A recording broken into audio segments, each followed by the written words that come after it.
बच्चों, let's read the question. The question says statement based. Directions in the question. Two statements are given as statement 1 and statement 2. Mark the correct choice as option 1. Both statement 1 and statement 2 are correct. Option 2. Both statement 1 and statement 2 are incorrect. Option 3. Statement 1 is correct and statement 2 is incorrect. Option 4. Statement 1 is incorrect and statement 2 is correct. Statement 1. The pressure exerted by the protoplast due to the entry of water against rigid walls is called pressure potential. Statement 2. The turgor pressure is ultimately responsible for the enlargement and extension growth of the cells. First statement में हमें कहा गया है कि protoplast जो pressure exert करता है on the rigid walls due to the entry of water, उसे हम बोलते हैं pressure potential. And second statement में हमें कहा गया है कि टर्गर प्रेशर रिस्पॉन्सिबल होता है for enlargement and extension growth of the cells. इस क्वेश्चन में सबसे पहले बात करेंगे हम की कॉन्सेप्ट की. तो हमारा की कॉन्सेप्ट होगा प्लांट वाटर रिलेशन. तो सबसे पहले अगर हम बात करें कि प्रेशर पोटेंशियल क्या होता है, तो जब हम एक सेल को प्लेस करते हैं इन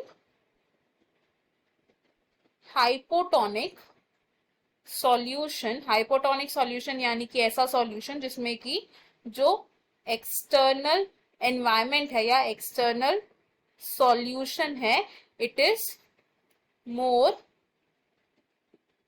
dilute than cytoplasm of the cell. यानी कि एक्सटर्नल सॉल्यूशन में क्या है, देयर इज मोर वाटर. ऐसे सॉल्यूशन में जब हम एक प्लांट सेल को प्लेस करते हैं तो जो वाटर है ये सेल के अंदर मूव करता है. Water moves into the cell. अब जब वाटर सेल के अंदर मूव करेगा तो सेल क्या कर जाएगा, ये स्वेल हो जाएगा. अब इस कंडीशन में क्या होगा, जो सेल का साइटोप्लाज्म है ये प्रेशर एक्सर्ट करेगा अगेंस्ट द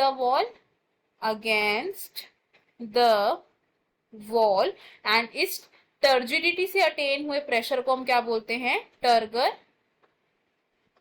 प्रेशर. नाउ अब सेल का प्रोटोप्लास्ट जो प्रेशर एक्सर्ट कर रहा है on the cell wall of the plant cell, pressure exerted by protoplast on cell wall, इसे हम क्या बोलेंगे, it is called pressure potential. Diagrammatically अगर देखें तो लेट सपोज ये क्या है, this is a plant cell. इस प्लांट सेल को हमने प्लेस किया इन अ हाइपोटोनिक सॉल्यूशन. इस बीकर में क्या है, इसमें है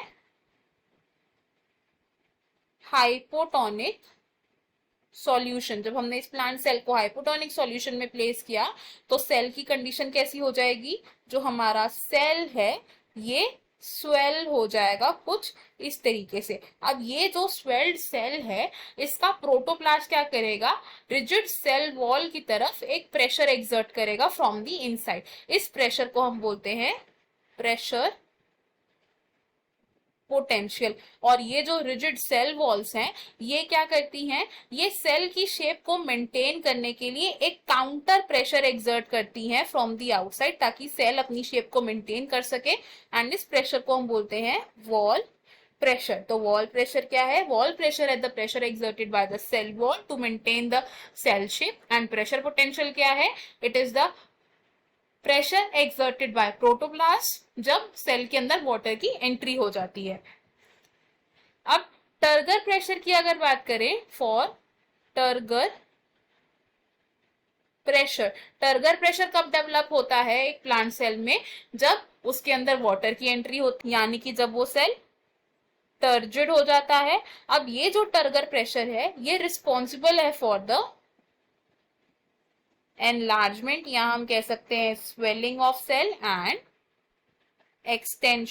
एक्सटेंशन ग्रोथ ऑफ सेल. अगर हम अपने स्टेटमेंट्स देखें इसमें से हम क्या बोल सकते हैं, हमारी जो फर्स्ट स्टेटमेंट है ये करेक्ट स्टेटमेंट है एंड सेकंड स्टेटमेंट भी करेक्ट है. तो अकॉर्डिंग टू दिस हमारा करेक्ट आंसर है option number 1. Option 2, option 3 and option 4 wrong हो जाएंगे. हमारा फाइनल आंसर है option 1. I hope you have understood it well. Best of luck. Thank you.